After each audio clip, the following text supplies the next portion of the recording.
Hey guys, WrestleMania is upon us. We are barely a week away from WrestleMania, so we thought it'd be a good time to review the current state of all of the active championships in WWE. And we're going to give you our list of all 16 titles, where we think they are, where we think the current champion is, and where we think the current feud leading into the biggest weekend in wrestling coming up is. We'll do another one of these after WrestleMania to see how it all shakes out and see how everything's going. As always, I'm Mike with 716 Sports Entertainment, joined by my main man, Mr. T. Reese and Mr. Sean O'Neill. And as always, like and subscribe and hit those comments down below and tell us if you guys think that our list is great or if you think we're stupid and these things should be the complete opposite of what we say. So with that, guys, let's go ahead and get started with the 16th title on the list, which we're going to represent as the NXT Women's North American Championship, which is currently being held by Vacant. Greatest champ in the world right there, Bacon. Most decorated champion in wrestling history Can across never all lose. promotions. They can never lose. I don't think I've ever actually seen Bacon lose a match. Have you? Yeah, that's what I said. It's just it's crazy. Like that undefeated streak is just insane.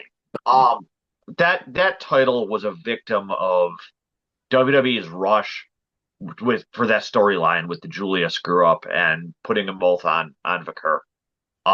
It would have better benefited had they not rushed to put the title from Julia because of her visa issues onto Stephanie. Oh, I completely mean, agree. we're gonna get a good match out of it with that six women ladder match. Because I think that when that title was first introduced, the very first match that they used to crown a winner when Kaylani Lay won it was a ladder match too. So I remember it being a pretty good match as well. Yep. Yeah, I can't disagree. They kind of WWE does this sometimes when they back themselves into a corner and they wait to the last minute to make a change. I mean, hopefully Vince wasn't involved in this. I please pray to God Vince wasn't involved in this because I have no idea what their plan is going to be for this title. You're gonna have the number one pay per view of the year, and it's vacant 2 weeks out. Yeah. I I would have had like if they would have kept it the way it was, keeping Julia as the NXT Women's Champion and keeping Stephanie holding this belt at the time, I would actually have had this belt in my top 10 because I think Stephanie is a terrific champion and I think Julia was a terrific champion. I know neither one of them had the belt for a while, but I think they're both great. I think they're both the future of the women's division and they've both done a great job representing those titles. One thing I will say about the women's North American title is that when an actual person is holding it, it is defended pretty frequently, versus some of the other titles in the lineup here. So I do give the women that compete for that particular belt a lot of credit in that. Yeah. Kalani Lay defended that title like every other week. I mean, yeah, there were some duds in there, like when Fallon Henley won it. But I think have somebody holding that title, like you said, Stephanie Vicker still has it. It's definitely way higher on the list, but vacant just isn't important enough to take a top spot. Completely agree. And one Coming in. more, Yep. like, comment, and subscribe, please. We're trying to grow this channel. Thank You you. know, you guys Yes. love us anyway, so Completely agree. Coming in at number 15 is the Women's Intercontinental Championship, presently held by Lyra Valkyria. Um, I just am not impressed at all with Lyra being the champion right now. She's had a lot of real duds. I mean, that match with Bayley was fine, I guess, but there's been next to zero like real feuds for this title at all. She's had fine matches. She's a good wrestler, but this title has just not been interesting. It does not look like it's going to make the WrestleMania card as she's going into a tag team match right now for the women's tag team championships with Bayley. So I think until we get some kind of major star either coming up from NXT or Becky Lynch returning, trying to like snag this title, I can't see this title going much higher up the list. What do you guys think? It's a victim of that vacant title. This is just, that's the fallout from it. I mean, pretty But much now squashed her kind of as a champion, actually, when you just make no excuse to make her give up the title. So I think, I don't know where you're going to go, which direction you're going to go with her with it now being that they've done this to her. Yeah, I mean, Now, you're putting her in a tag team. Like, what are you doing? Yeah. so Lyra's held the belt for something like 88 days. Um, how many times has she defended that belt against Dakota Kai alone? Well, there's Um, a couple against her, a couple against I mean, Michin. she Yeah. won the belt by defeating Dakota Kai in the finals. It's like I personally was real excited to see that they were giving the women a secondary belt on each show, giving them something more to compete for rather than that tag title that floats around. But honestly, yeah, Lyra can put on good matches, but it just feels like more of the same every week because she seems like she's always facing the exact same people, be it Dakota Kai, be it Ivy Nile. At least the fight versus Bailey was something we hadn't really seen yet. Um, and it sucks to put it so low, but I just don't give a damn about this title. Yeah, I completely agree. Um, Coming in at number 14, the Raw Tag Team Championships. I know that's not what they're called. They are called the World Tag Team Championships. But these are currently held by the War Raiders, who were just announced to be having a match with the new heel New Day at WrestleMania. But with that being said, the reason, in my opinion, why I think that these are this low is just simply because if you would have asked me 1 month ago who the champions were holding this belt, I don't know if I could have told you. Like Here's a question. I have no idea. I mean, I know that they beat the Judgment Day, and the Judgment Day held these belts for like a year. But I mean, like, what is going on with these championships? How long have they been holding it for? Do you know? The War Raiders? Yeah, without looking. A couple Just months? just to prove my point. Like they've Yeah. held it for 116 days. Yikes. Um, That's way and longer than I thought. exactly. The problem with Raw is that, and especially with the War Raiders, they're a fantastic team. When they were War Machine coming into WWE and when they joined NXT, I was real hot on that. But they seem to be that team that when WWE needs to put the titles on somebody to just like sort of float around in the background and come out and have matches every so often, it seems like they put them on the War Raiders. I'm honestly really hoping that the New Day wins at Mania. I think that a heel New Day carrying the tag belts will really elevate them much higher than the kind of like plot that's going on right now. Yeah, I agree with that 100%. They've been using them as a carryover team whenever they have no other direction to go with that title. They've been doing it since they've been brought up to the roster. So, I mean, they are a good tag team. They just don't, I mean, you can't They're not really hurt. take them serious as champions because they have never been in the type of feud that held anyone's attention. And when everyone already knows they're just a holdover champion, just to get the WWE to whatever storyline they decide to come up with. So I And wouldn't be honest, surprised. You're definitely right about the New Day. You're definitely right yeah, about that. But I mean, it's just, I mean, I think they're obviously going to, in my opinion, that's their best option. But who knows what WWE is going to do?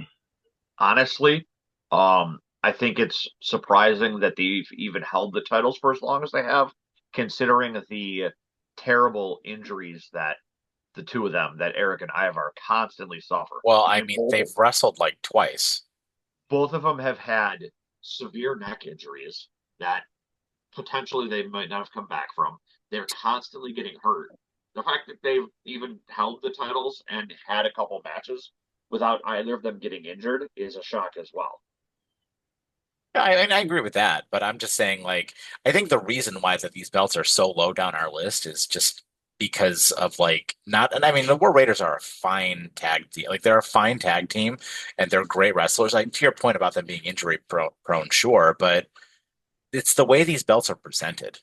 Yeah. Like they're presented, and they're not presented at all. Is like the point. Like they go weeks without even being on TV half the time, and like That's not like that is not acceptable. Like you got to do a much better job with these tag team belts. And as you'll see, as our list is kind of coming along here, we kind of feel the same about some of these other tag team belts because coming in at number 13 is the Street Profits holding the SmackDown tag team belts.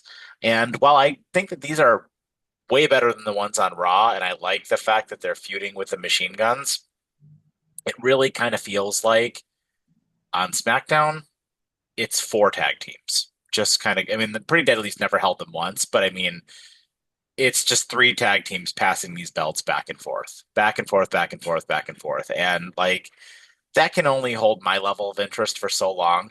I think WWE on the main roster has a real problem with tag teams. They don't have enough of them, and they don't have enough good ones, in my opinion.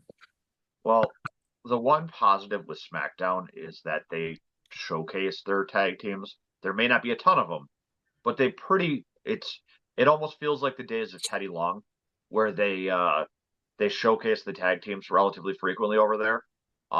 Versus like Raw, where whenever you see a tag team match on Raw, it's usually people who don't have anything to do with the titles. The one thing about the SmackDown titles is that they're always in the picture over there. Yeah, it's always the same people fighting over them, but you always see them being fought over. Well, the only way to fix this is they're going to have to continue to bring outside talent in. That's the only way to fix it. I mean, Machine Guns gave us a little boost.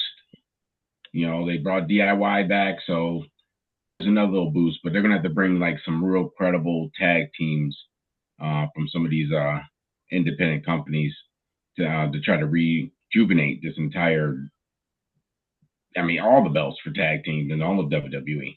They have no choice. Even if you got to go out there and find, you want to do a women's tag team title, go out and find some women tag teams that are in the independent scene to see if you just bring them in. Don't bring them to NXT. Bring them some people who have already been seasoned and bring them into straight to the roster.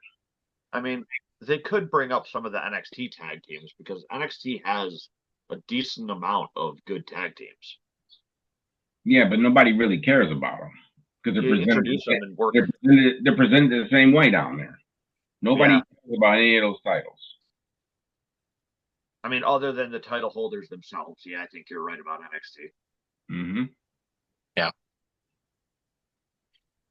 Yeah, I mean, I'm just really tired of seeing the Motor City Machine Guns face DIY and face the Street Profits because it's those same three tag teams over and over and over again for what feels like since the Motor City Machine Guns debuted, which was in what, October? Right. Like, I mean, it's been the same three matches over and over and over again for like 6 months now. Like, we got to get some more tag teams. I don't know if I liked it because they don't have enough tag teams. I don't know if I liked it better when there was just one set of belts. But I mean, we got to do a better job with these tag team titles because it's just not interesting. Isn't there a reason why they're pairing like Miz and Mello? Are they just trying to put some more tag teams together? I mean, where the hell have Austin Theory and Grayson Waller gone? Well, they were cannon fodder in Jey Uso's feud with Gunther. Like, why are you using them for that and not as the tag team that they are? Yeah, it's bad booking. Yeah. And don't forget now, they were getting a push when they first came up. Yeah. And all of a sudden, they won the titles at Mania. Yeah, there's just so many people that like they don't use that just like get released. Like, who was that guy? What's his face with who was the other guy in Gunther's stable with Ludwig Kaiser who got released? Giovanni Vinci. Yeah, like why weren't him and Ludwig Kaiser a tag team? Like they were, and then they turned Ludwig on him.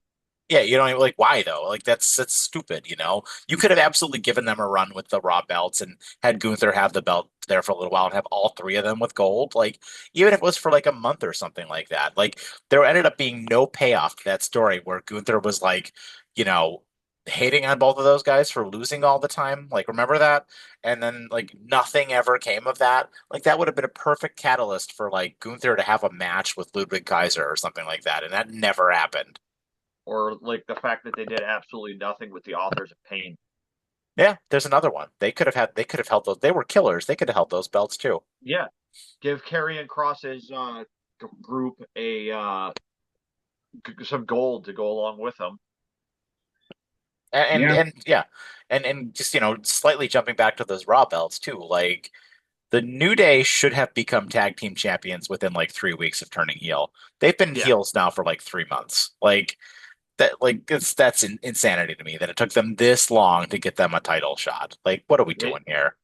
they went into that pointless feud with Rey Mysterio. Yeah.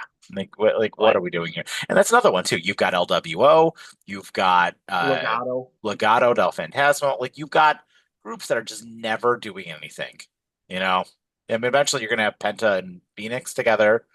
I mean, maybe that. Like even then, like, what are they gonna have? Like the same three matches? Like, yeah, it'll be cool to see them face the Motor City Machine Guns, but you're gonna see it like 17 times, and then you're gonna be sick of it. You know? but they haven't even had any type of incredible storyline since the Usos had the belt. So I mean, there hasn't been no interesting storylines or any type of feuds. It's kind of like a week to week thing with those belts. Yeah, that So was the last They're time losing out. They're losing out on some more, on probably even more merchandising. for sure. WWE blew a really good opportunity when by not having the Street Profits win the gold when they were paired up with Bobby Lashley. Yeah. Yeah, That group with Bobby Lashley mentoring them and having them coming out not as the happy-go-lucky guys that they are, but as guys who just come out to dominate. They absolutely missed a golden opportunity with that. But we've spoken before about how WWE blew the Bobby Lashley thing. So, and it was in more ways than one. Yeah, mm-hmm. completely agree. Coming in at number 12, we've got the United States Championship, currently held by LA Knight. Um, I struggled with putting this one here, but I kind of just don't really find LA Knight that interesting right now. He's another one who's kind of just been like lost in the shuffle a little bit. And yeah, I mean, it seems very probable that Jacob Fatu is going to win this title unless there's some nonsense with Solo Sikoa at WrestleMania. But this is another one of those titles where Shinsuke Nakamura held it for like 3 or 4 months and like nothing happened with it. And LA Knight's been involved with like the same 3 or 4 people for like the last 6 months. And that's also just not been that interesting. And don't forget, he had better storylines at NXT than they've given him up here on the main roster. And he made his roots in NXT due to the storylines he was involved in. Now he's a throwback wrestler. We all know that. And even with the way he talks on the microphone, his cadence and everything, he's a throwback 90s, early 2000s type wrestler. So, I mean, it's cool to even have that character still, them still having those type of characters. But they haven't done anything remotely interesting other than when he first came up to the roster. When they gave him that little bit of a push, he ended up losing. Didn't he end up losing the title match? He beat Logan Paul. Yep. Then he lost to Shinsuke. Yeah. Then he won it back. I think Knight's biggest problem is he is better chasing the title than he is defending it, if that makes sense. Like when he comes out there and he has to get into like these pissing contests with people about why he's going to beat them for the title, I feel like he does a better job of being like, this is why I'm going to beat you and take that away from you instead of, oh no, I'm going to protect this. You know what I mean? Yeah. He definitely comes across as that. And the other problem is that he's basically just become a sideline story to everything going on with Jacob Fatu. Yeah. Like, be it Fatu's thing with Braun, be it whatever's going on with the bloodline. I mean, it's when you're a title holder, but your title is literally just a side piece to someone else's story. That's definitely a problem. Why didn't they just have a good storyline with just him and Jacob? Yeah, that'd have been better. Yep. You could have drug out a storyline just between them two up to Mania, and made it interesting for us. Even if you wanted to even involve the bloodline somewhere along the lines, it's almost like they're forgotten now. Yeah, I don't even know what they're doing with them. Well, and there's two routes that this is going to go, right? Like this is either going to be Jacob Fatu wins, and then the title becomes like this prop that is going to be like a Bloodline 2.0 Civil War kind of thing, right? Or B, LA Knight will retain because Jacob will get screwed over by Solo, and then what? LA Knight just finds another random person to feud with. You know what I mean? Yeah. Like they've not done. I mean, they've not done a good job with that. And I mean, I don't really. I guess I kind of like the former version more a little bit, where it becomes a prop to like eventually get us to a match between Jacob and Solo. That is going to happen eventually, but I don't know. I know I just we kind of beat this one to death a little bit here, but I just I it saddens me though because LA Knight has the charisma and he just has that huge personality, and it sucks to see that not being utilized the way that it should be. I think it's an age factor. That he's just too old. Yeah, I don't think I think that's primarily the reason. That was one of the reasons why Vince wasn't too happy with giving him of a push because of his age. That was all. Yeah, because he came in late. Mm. yeah. No, he came back late. I meant he came into WWE at an older age than a lot of people. It was too late. He figured out his character, at an older age now. So Yeah. Yeah. Coming in at number 11, the women's tag team titles currently held by Liv and Raquel. This one, I don't hate these tag team belts. I think Liv and Raquel are doing a good job with these tag team belts. They are, they're gonna be going into a feud, hence why we put Lyra so far down this list. Like they're going to have them. These titles will be defended at WrestleMania. They've been defended at Mania a couple years in a row now. Liv and Raquel are good champions. These titles seem to get a lot of TV time, so that's a good thing. As far as like women's titles being defended, I feel like these titles are defended the most of like all of the main roster women's titles, and I like Liv. I think she's. I don't care much for Raquel because I kind of feel No. like she's a background character. But I think Liv holding a title is a good thing for WWE because she's very over, and it's. I think keeping her with a belt is a good thing. The only thing I would like to see with the women's belt is when they're defending it, I'd like to see them go back to defending it against all three brands. I liked seeing them defend it again against NXT as well, because you could showcase talent there. Like when they brought up, was it Lash Legend and Jakara Jackson Yeah, to feud with Bianca and Naomi for a couple weeks. that was cool. Um, Yeah, yeah, like utilize it to something like that. You can utilize to showcase your up and comers. And like you said, Liv is fantastic. And I'm glad that she, after losing the main title, she went into a top story still by having this one. But Raquel is just there. I mean, she's another one who gets hurt a little too frequently, and it completely ruins any chance of her standing out. And I don't know if she'll ever proceed past more than being like somebody's stooge. well, she's not very good with the microphones. Her first problem. Yeah. That doesn't help. It doesn't help at all, especially when the women's division have to try harder. I will say that with microphone work than the men normally would have to, because the men could put on a much interesting match, which can take kind of support a not so great microphone work. So you have to be on point. And Raquel, it's a shame because I think she could be a good talent. It's just that I mean the injuries, the microphone work. Like I said, she's always just going to be that bodyguard background person for somebody for probably most of her career. She'll have these spot moments where she'll have a title, like tag team title or something like that. They might throw her to get her involved in like some sort of a three women's match for a title, but she's not going to win it. yeah, I mean, she's just a support character right now for any storyline they plan on running. yeah. I mean, they have her involved in that intercontinental thing as well, like as a side story. So yeah, I completely agree. Yeah. Coming in at number 10, we have the WWE Women's World Championship presently held by Tiffany Stratton. This one, I feel like we put it down the list a little bit further because of the train wreck of a feud that this title is presently being sort of presented with between Tiffany and Charlotte Flair.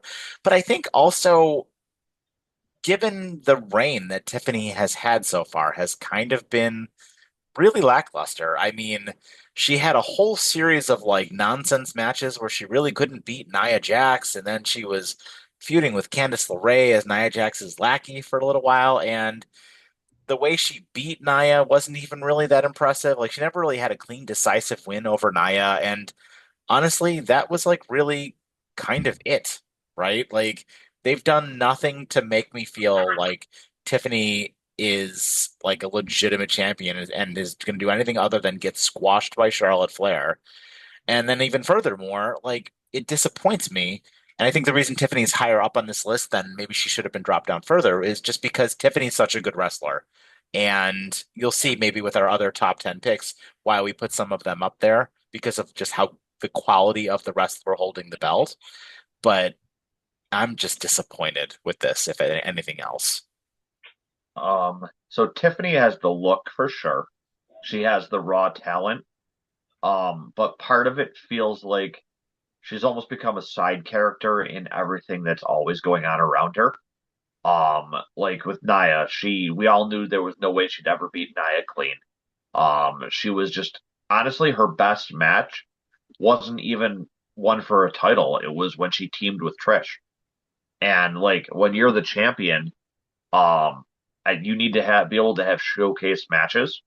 And it's really unfortunate that this title match coming up against Charlotte is going to be the dumpster fire it is, because WWE has the chance to do something great here by having her beat Charlotte. That would be a huge, huge push Yeah. if she were to go over Charlotte. And it's just incredibly disheartening to know that the combination of ego and just ridiculousness that's going to lead to Charlotte wins, LOL. Well, I think they messed up by cramming Charlotte in there against her. Charlotte There's didn't no need to way. win the There's no Rumble. way there was no way she was ready to compete with a microphone against Charlotte. That's kind of where they screwed up. They should have used somebody else that's kind of on her level right now, and then allow her to be just shine in the match. And stop feeding her scripted lines. Let her go out. We saw it when that promo broke down that she did much better with her delivery when it was more off the cuff versus that backstage segment where it was like she was a doll reading off lines. Completely agree. Coming in next, we have the Women's United States title currently held by Chelsea Green. I'll let you guys kick this one off. What do you think about Chelsea's current title reign and where it's headed in the next few months here? I don't think anybody really cares. So yeah, I mean, She hasn't been real interesting the entire time she's been on the roster. Chelsea will never be a 5-star wrestler. Oh, I But disagree. I disagree with no, that. hold on. But her character work will push the fact that she is a 4-star wrestler to that higher level. I think the fact that she plays the character that she does so incredibly well that it takes her up a level to being a better overall performer. That's why I put her ahead of Tiffany Stratton, I think. I think Chelsea's character work alone puts her ahead of Tiffany Stratton. Yeah. And I mean, like I said, I don't think you'll ever get like consistent 5-star matches out of Chelsea, but the stories she tells in the ring and outside the ring, like that several month period where she kept going and antagonizing Adam Pearce was absolutely hysterical. And the fact that she just leans into that character, I mean, I know Terrence can talk about it with me that even back when she was with Lucha Underground, you could see that the woman has talent. For sure. And it's just nice to see that they finally found something for her to lean into and that takes her to that next level. Um, Problem is, once she doesn't have a title, I don't know what you do with her. So hopefully she holds on to it with her group for a while there and doesn't get lost in the shuffle. Yeah, she the problem is WWE has her character doesn't equal what her talent would be in the ring. They've kind of turned her into like a prop, and they haven't really allowed her to really shine in any type of matches since she's been on the roster. And Yeah. like in Lucha, if you showed a match there and showed her today, you'd be like, that's not the same wrestler. Yeah. They're two Part, completely different wrestlers. It's the way they presented her. They presented her as like kind of like a clown. part of the problem too is when you have a heel faction like she has with the Secret Hervis, the WWE tends to Secret Earth. I hate that name so much, but um the WWE has a tendency to sort of fall into the same pattern with those type of heel groups where your main person, your champion, is always sort of in the background while their people do all of the dirty work. They never win a clean match. They always win through DQ or it's the Roman Reigns effect, the bloodline effect, where it's the same thing all the time. I agree. Coming in at number 8, we have the NXT Men's North American Championship held by Ricky Saints, who just won the belt very recently. Um, I think putting this one as high as we did, even though he just won it, so it's kind of like, where's he going to go with it and what is going to happen with the championship is all going to be new. But I think the reason putting this championship so high up on this list is a couple of reasons. One, I think Ricky Saints is a rock star. He looks great in the ring. But also, B, this is kind of something that you can show to people who are outside of your company, who are going to be coming into your company. Hey, look at what we did with this guy. He comes right in and we put him in a title picture. And he looks great and we're going to present him great. And you come to WWE and this could be you. And I think that is I think that makes it a big deal. Um, I talked about it a little bit in my review for NXT. Them having Ricky Saints go over Shawn Spears was a great idea, even though he's relatively new. Um, I think that he is not just because he's one of Cody's friends, like Shawn Spears and all them are. I have a feeling they're going to end up a faction at some point. But the guy oozes charisma. He kind of reminds me of a young Dwayne Johnson. He's got the look, he's got the ego. He just everything he does comes across as just like solid gold. I mean, what was his nickname in AEW? Absolute Ricky Starks, and he is the absolute best at everything he does. I mean, they're leading to a it looked like another multi-man match at Stand and Deliver with him versus Ethan Page, Wesley, Lexis King, and I think Edie Thorpe.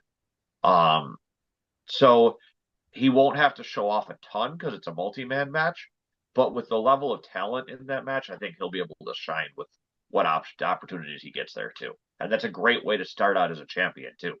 You have um a great match as your first title defense, and that starts your reign off right. Yeah, I mean, he's ranked this high because now we're interested. Yeah. I mean, it's simple as that. I don't care how long he's had the belt; he has it right now. Yeah. And he's made it interesting now. And he's again, he's one of my favorites on the microphone. I love his whole attitude, his whole swag. I mean, he's brought something new and fresh to wrestling. And I'm hoping that they don't keep him down at NXT too long. I think he's seasoned enough. I think he's ready to go up already. If you ask me, in my opinion, he already did it in AEW. Like Nathan Page needed, he still needed some time to marinate. So I had no problems with him still sitting down at NXT, but to have him down there, great. I mean, I can't wait to see him up on the main roster. Yeah. Like if you were to ask me right now, somebody who is in NXT, who is going to be in the main event of WrestleMania in the next 5 years, I would list him. He would be on my short list of people who is going to Yeah. be in the main event of WrestleMania in the next 5 years. Him, Braun Mhm. Breaker, like Jacob Fatu, guys like that. Absolutely, like they're on my short list of people who we will see in the main event of WrestleMania in the next 5 years. So I do have a question for you guys. Do you think putting the title on him after only 3 matches was too soon, though? I No, mean, I know that he's a No. known no, quantity. not I at all. know that he was wasted in AEW before coming over, but See, you only say that against someone who's really young. You can that's give my it point. you I can give it mean, to someone that's too young to get, like Tiffany, for instance. He's already been there. He's already seasoned. He's been around. He always remember he's a retread for WWE. So yeah, he did what he was supposed to do, figured out his character. He's ready to go now. If you ask me, I had no problem. The reason why he got the belt, because I think he's going to the roster sooner than later. yeah. So the belt gives you the shine in NXT right now. Boom, right up to the roster. And I'm praying they give him the push that he deserves. And I guess giving him the belt in that sense gives him the opportunity to really put like on showcase matches. It's perfect. I Okay. mean, like I said, this is just introduction for him. He could have went straight to the roster, in my opinion. I think WWE knew that, but the best way to introduce him first, because I mean, let's face it, he was in AEW. He's not. He was extremely popular there, but as far as worldwide, all right, he wasn't that popular. So you introduce him right through NXT, short stint down there, roll him right up to the roster. Yeah, And yeah, don't forget complete. too, he does hit a better spear than Goldberg. Coming in at number 7, we had the NXT Tag Team Champions of Nathan Frazier and Axiom, otherwise known as Fraxium. These guys have held the belts for a while, going on, I think, 220 some odd days now. And they just all of the time, every pay-per-view for NXT, these belts are defended. And every pay-per-view, sorry, premium live event, every premium live event, these this match that these titles are involved in is the best match on the card. Hands down. These guys are the best tag team I have seen in NXT in probably 10 years. They've been outstanding. Every match they've had has been outstanding. I know they've beaten everybody, and that's why I think we have them at 7, but these guys are awesome. And like, I don't know if I ever want them to go to the main roster because I'm terrified that they will get ruined. So Nathan Frazier and Axiom are probably the main reason why I love NXT. The fact that they were one of those teams that became a tag team in the same way that, do you remember when Sheamus and Cesaro became a tag team? The It bar, followed them. Yeah, Mm-hmm. it followed them having that series of matches. That was basically what happened with Nathan Frazier and Axiom. They had a series of matches that I believe ended up tied. They ended up becoming a tag team, and I think it was Chase U that they beat to win the titles. yeah. Every match they put on, these guys are so smooth in the ring. I mean, hell, they're so smooth in the ring that they were brought up to the main roster to face people in their first matches. Yeah. I mean, Nathan Frazier got to face Phoenix in his first match. Obviously, that tells you that WWE has some sort of faith in them. Yeah. And I think that, I mean, and Axiom got to get murdered by Gunther, but he still can say he faced the world champion. But they're both incredibly polished. They're both smooth. I love the fact that they're constantly storyline wise going back and forth about uh, whether or not they're trying to do too much. And I feel like that is eventually going to catch up to them, and that's why they're going to break up. Is they're going to take like this past week they faced Swipe Right from Evolve, who are an incredibly goofy millennial tag team. But they got into that match because the previous week they Swipe Right showed up on NXT and basically was taunting Fraxium and Frazier just immediately accepted a match without even consulting Axiom. So I think that is going to lead to their downfall, but they play it just enough of the will they, won't they sort of get into it that it makes the story great. Yeah. Yeah, they're a very smooth tag team. I like them a lot. Um, like you said, Mike, I am absolutely petrified that if they make it to the main roster, they will be forgotten. And like I said, that's one of the few tag teams you could probably throw up there and try and give that division some sort of life. Yeah. I mean, if anything, you're probably going to have to throw them on SmackDown. Yeah. That's who really needs to push for some tag teams over there, because right now that's where that little circle is just passing the belt around to each other. Yeah. You throw them in there now. Now you got another interesting group sitting in there, but yeah, they're a good tag team. I mean, and an NXT tag team too, and we got them ranked up this high. It's impressive. Yeah. I think that they would have better matches against the teams on SmackDown than they would against the teams on Raw. They get I think lost on Raw. They get lost. I think that the only Raw tag team that they'd look real good going up against would be the heel New Day. Yeah. I mean, yeah, maybe.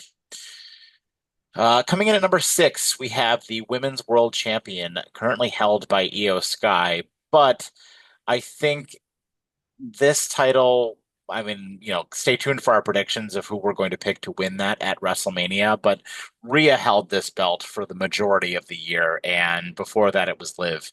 And Rhea was awesome as the champion. Rhea was one of the biggest stars in the women's division, super over. And Io is one of the best wrestlers in the women's division right now. We knew that this was going to become a triple threat eventually. Like there was no way that this wasn't going to be a triple threat. And, the women involved are all, they're all great. They're all big stars. And obviously a bigger money match is Rhea versus Bianca. I think that's the only reason why that this isn't a little bit higher is that the present champion kind of feels like an afterthought to the other two people who are in her match, but has to be this high on the list just because of the talent that is presently holding this belt. Yeah, it's absolutely. I mean, you got 3 great wrestlers in the ring. Well, 2.5. Let's be honest, 2.5 great wrestlers in the ring. I mean, right now, I think the thing that's holding everybody's attention right now is we don't know where they're going to go here.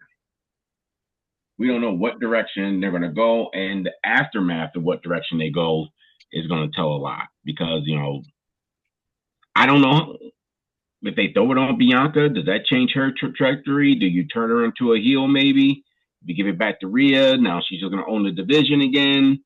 Io, always the underdog in every match, so you can run that storyline if you want to. Which is crazy. Yeah, but because of the size factor, the 2 women she's currently in the ring now. I mean, that's the storyline they want to tell. Yeah. So I mean, I'm fine with that. But yeah, this is a really interesting match. I know we had a hard time ranking this one, simply because of everything going on with the title itself. I mean, Rhea may not hold the title, but that belt is Rhea's belt. When you have Io win that title and the way she did here in the 716, it was won the way it was, not so much as to showcase Io, but more so to showcase the fact that Bianca and Rhea got into it sort of overshadows the belt itself, which, like you said, it's unfortunate because Io Sky, since she moved up, is one of the best women's wrestlers in the world. Hands down. The like technical wise, she puts almost all of those women to shame. I don't know, honestly, I don't know who I would put up there with her in WWE as far as technical wrestling skills, but as far as total package goes, I don't know. You put the belt on someone like Rhea, I think that moves the title up 2 or 3 spots. Oh, for sure. Just because Rhea is more of the complete package there than Io is. Yeah, I think. Yeah. But then you put the title on Bianca, and it drops 3 or 4 spots.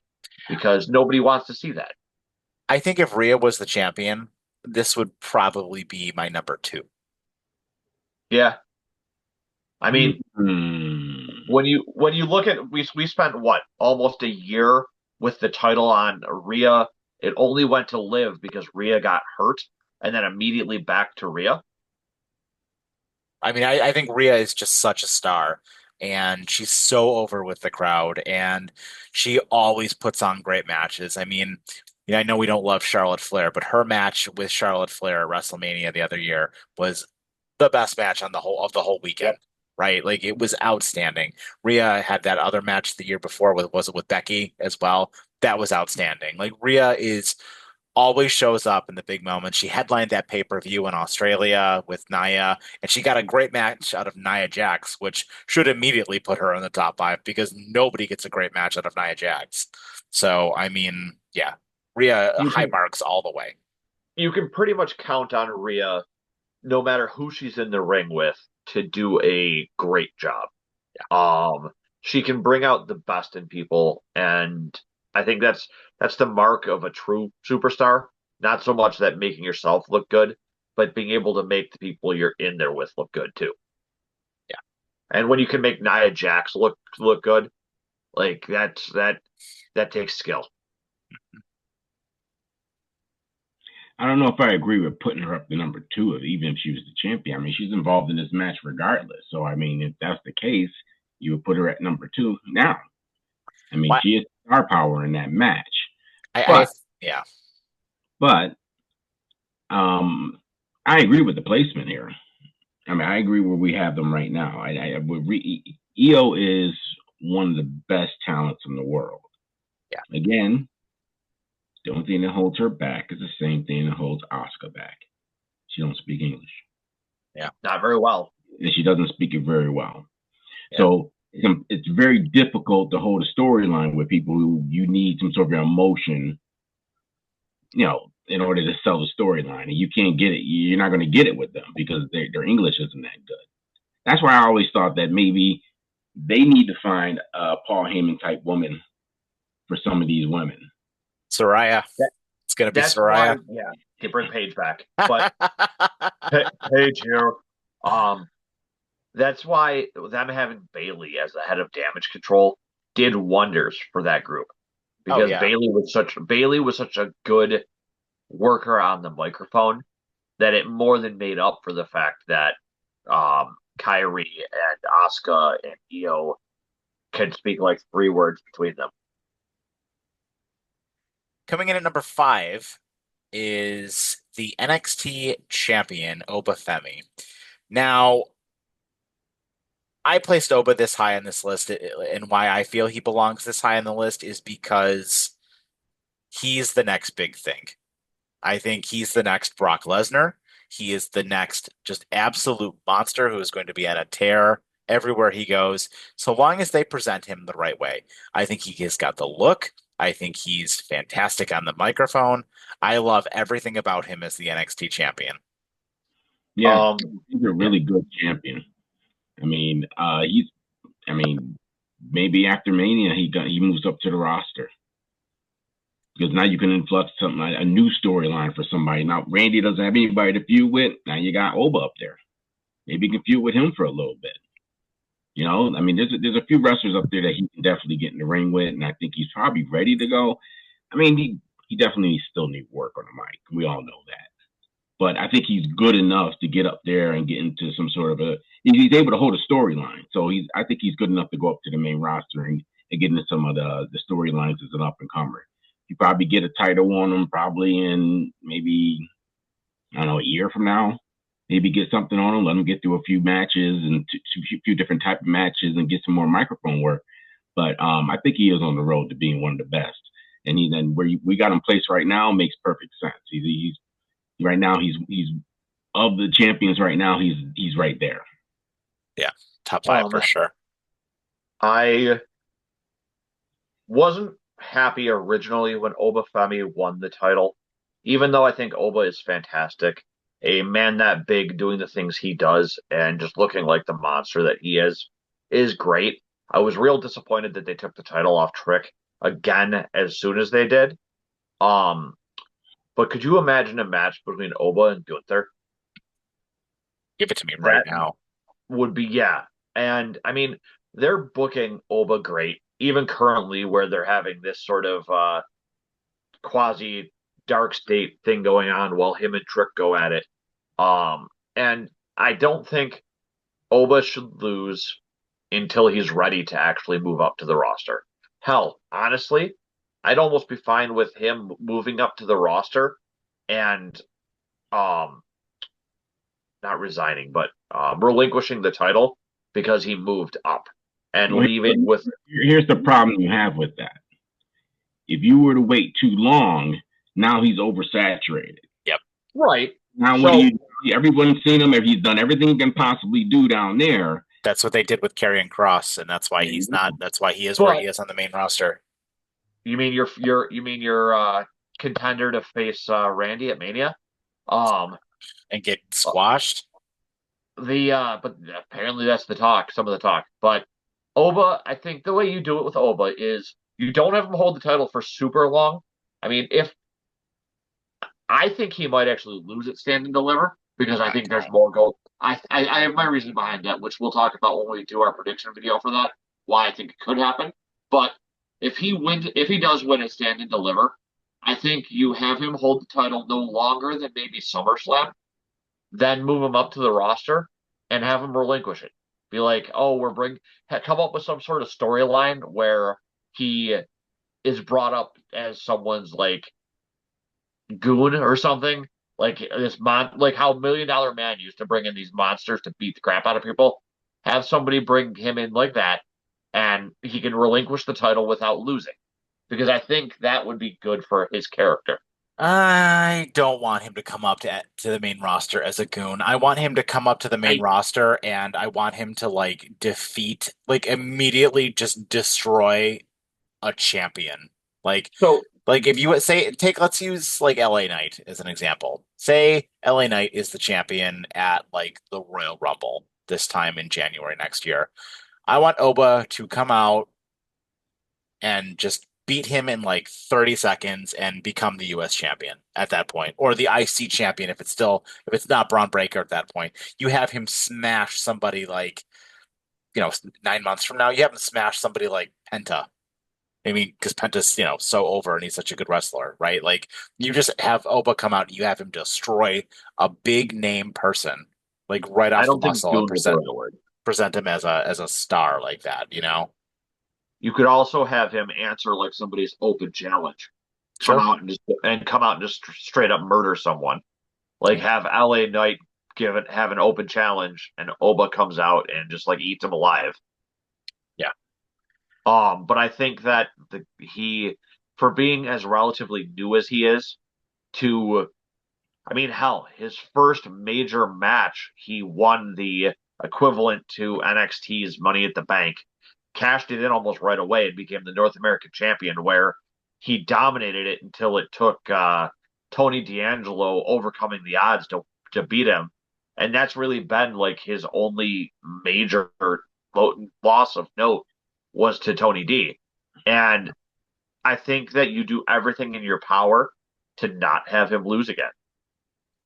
Yeah. Well, I So, think go ahead. the best storyline you can do with him, if you're going to move him up the roster, you know what you ride with him? He plans on winning every men's title all the way up to the championship, Yeah. starting with the championship match. Have him get in that match and completely destroy Dragon Lee in the ring. Takes the belt, makes a mockery out of it, throws it down, walks away. Yep. Then you start moving him up into the main roster and get him involved in some of these smaller titles.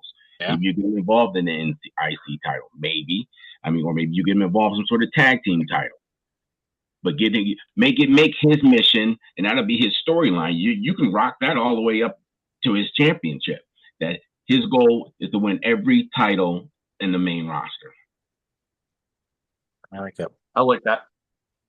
So we were not in agreement on these top four titles. So each one of us is going to present our case here for why we feel of the remaining four champions that are left, why we feel what the top four are. I think we have a consensus number one, but we were mixed between two, three, and four here. So the remaining champions are Cody as the WWE championship.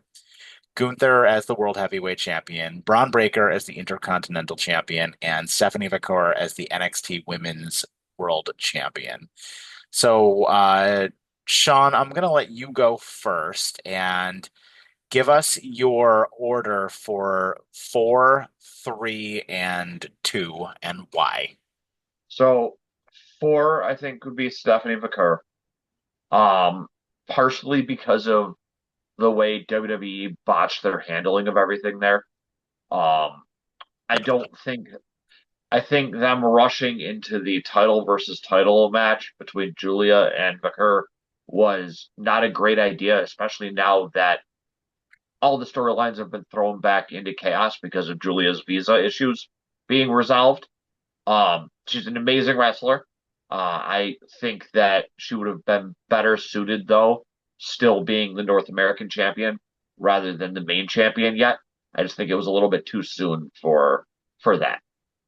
Especially with the quality of the wrestlers that they've signed down there recently, with Jordan Grace, her, Zarya, and Julia. Like you have so many of these world class women down there that you don't need to rush them into things. Like you have so many great stories you could tell without forcing them down our throats immediately. And I kind of think that WWE going all half cocked there and rushing into putting the titles on her was a little bit much. Um, my number 3. So there's a little bit of a tough one. I mean, like you said, I'm pretty sure we all have a consensus number 1. My number 2 and my number 3 were almost interchangeable, but I think at number 3 I put Gunther. I think because Gunther is world class in the ring. Um, he looks like he's gonna murder people when he's out there. I mean, hell, he looked like he murdered Jimmy Uso the other week in the ring. When he was covered in blood, he can tell amazing stories. The way that he's changed himself since coming in, how big and strong he's become from being the bigger, heftier guy to being able to hit that crazy double shotgun drop kick that he does. No man his size should be hitting a move like that. That would be like if T came in and drop kicked us. Like that just shouldn't be going on. But and he makes it look good. What was that? Yes. Um, but he makes it look good. My problem with that title though, and the reason I put it at number 3 is because of the story that it's in. I don't think Gunther and Jay Uso is a great heavyweight championship storyline. I mean, yeah, it's you get the feel good story of Jay overcoming the odds to chasing this title. And yeah, Jay deserves it to be able to compete for it with everything he's done for the company, following the bloodline especially. But everything Gunther's doing in this feud reminds me of everything he did in his feud with Sami Zayn. It just doesn't come across as original to me. And when you're the world champion, your feud should be showcased and not feel like a rinse and repeat of the exact same story from last year, just for a lower title last year. And if the title moves to Jay, um, I don't think that's Jay just doesn't come across as a world champion to me. Gunther at least exudes like Dude, you got to leave something for us to talk about here, bro. Sorry, I'm done. You wanted my reasoning. Yeah, I didn't want a doctor's dissertation. All right, fine. Number 2 then is Braun Breaker because Braun kicks everybody's ass, and then four-way match is fantastic. He was about to tell me about what Gunther's delivery was I, like when he was born. I was about to remove myself from the camera and just let Sean talk. Oh, we love you, Sean.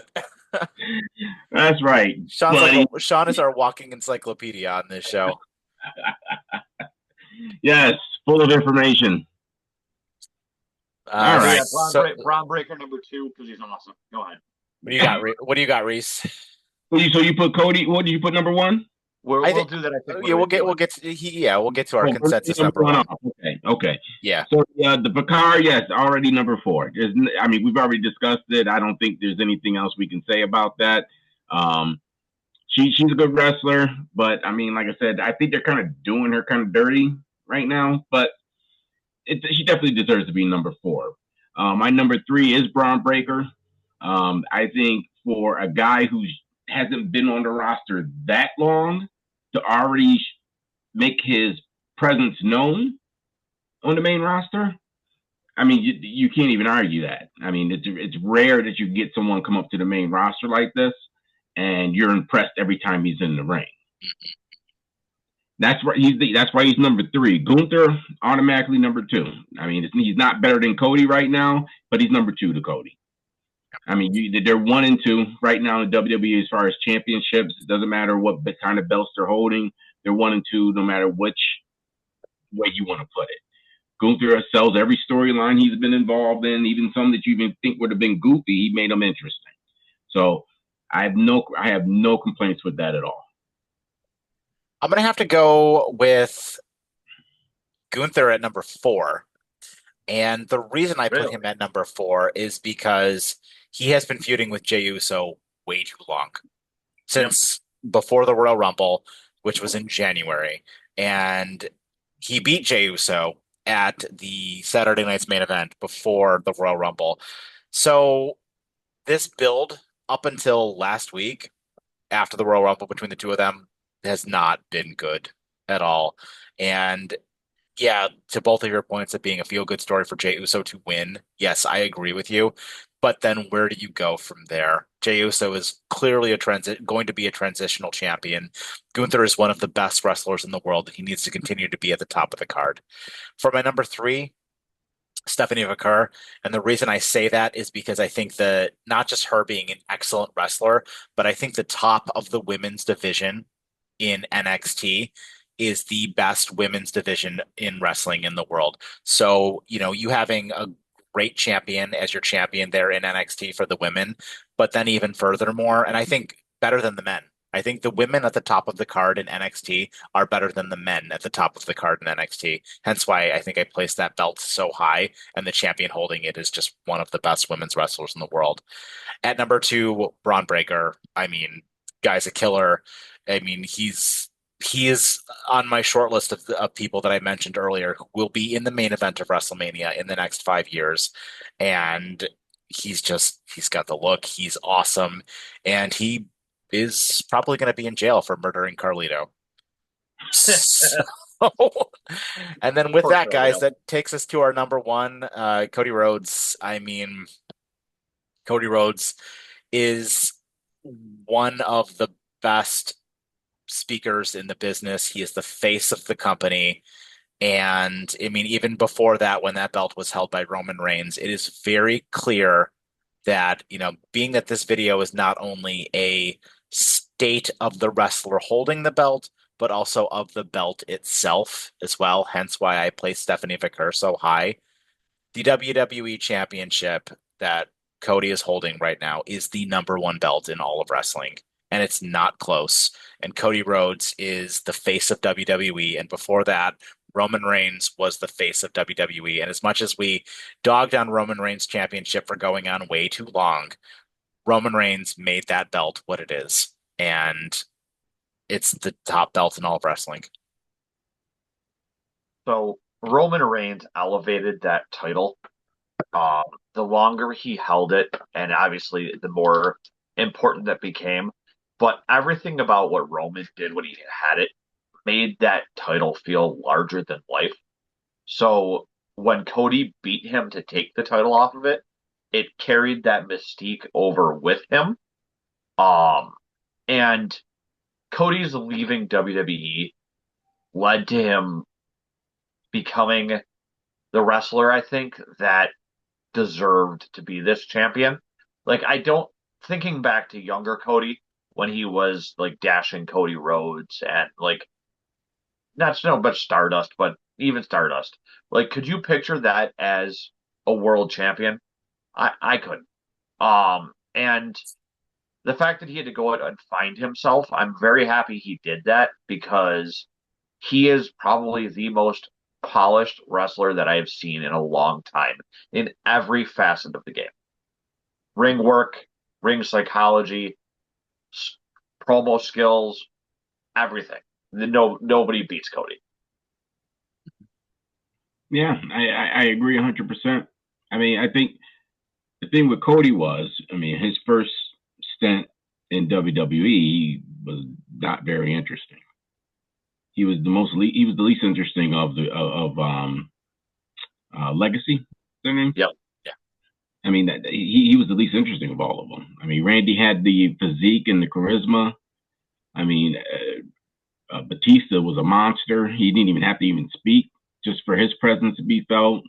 And then you had Triple H leading it all. He was the fourth in the group. So he was kind of already pushed down during that time period. He really didn't have a real opportunity to, kind of flex his muscle a little bit. But again, it's another story we've had before. Come to WWE, fall on your face, tour the world. These guys have, it's been, this is what WWE's been bringing back. Everyone does a retread. We said it earlier. Yeah. And they come back even better than they ever were. How many guys right now in WWE are top superstars right now because of them being, initially cut from WWE and then brought back later on in their lives, or later on because they're an older age now. Some of them are a little more mature. Look at Drew McIntyre. Yeah. I mean, he even said it. And Cody is taking it, and because he's probably, maybe of all time, he might be the only wrestler who actually promoted himself and made him the most popular man in the world. Yep. Everyone else that you can name that's been a champion WWE is created. Cody personally changed everything and made himself worth what he is right now. If you ask me, he should be the highest paid in the WWE right now. He should be above Roman. He was the only person who was believable to beat Roman Reigns like at all. There was nobody else in the company, and I know it was debated and talked about, and other people who coulda, woulda, shoulda beat Roman Reigns. Once Cody Rhodes came into the company, there was nobody else could have beaten Roman Reigns. Period. Full stop. And since Cody has held that belt, he has made it he's kept it just as prestigious as Roman left it. And whoever ends up beating Cody, be it John Cena, be it whomever, be it going back to Roman Reigns. I mean, hell, you got The Rock out of retirement to come back and say what you want about The Rock. You got The Rock to come out of retirement to be involved in a story that Cody Rhodes was in. And look at what happened at last year's WrestleMania. It was one of the greatest matches I've ever seen in my life. Cody Rhodes wrestling that match against Seth Rollins with one arm tells you everything you need to know about the guy. The testicular fortitude, the personal professionalism, everything about him to go out there and wrestle with basically half of his body ripped off like I said, it's the guy has such a love for the industry and the fans that you don't see with a lot of these other wrestlers. It still blows my mind to this day that AEW never put their big title on him. It's such a missed opportunity, and the fact that I thought he didn't want it on him. But the fan and the way that the fans treated him over there, it was such a 360 from how the fans treat him here in WWE. it's crazy to see the difference. Well, we'll get in, yeah, and we'll get into Cody's AEW run one of these days when we have time to do a video like that, because we could do an hour-long video on Cody Rhodes and AEW. But any final thoughts, guys? Um, I don't know. For the most part, most of the titles are in an okay position. They're pretty well stacked as far as ranking. They're not going to flip a whole lot, even if there are title changes, I think. I feel like after Mania, we though we should probably take a look back at this, and if any titles changed, make some comments on who hold them now. Yeah, I mean, there's a lot of room to improve on that on our our listing. For those of you out there who disagree with us, go in the comments, throw your little list out, rearrange whatever. We like to see your points. Maybe on the next show, we'll read some of those comments that are interesting, and we'll try and make some comments of our own. We'll try and defend our picks. Yeah, we'll try. And I'm even the top 2, 3, 4 discussion is going to be maybe even 1, 2, 3, and 4 is going to probably be up for argument. I love to hear those other people's opinions. We know some of you people who are out there in Europe too are subscribed. Spread the love to your friends. Thank you. That's our lists, guys. Thank you so much for joining us. Enjoy Smackdown tonight. Enjoy, all this wonderful week of wrestling we got coming up, leading up to WrestleMania and Stand and Deliver. As always, like and subscribe and hit that notification button so you can see all of our videos as they come out. We're going to have a ton of content for you coming up WrestleMania week. Thank you, guys. Have a great night.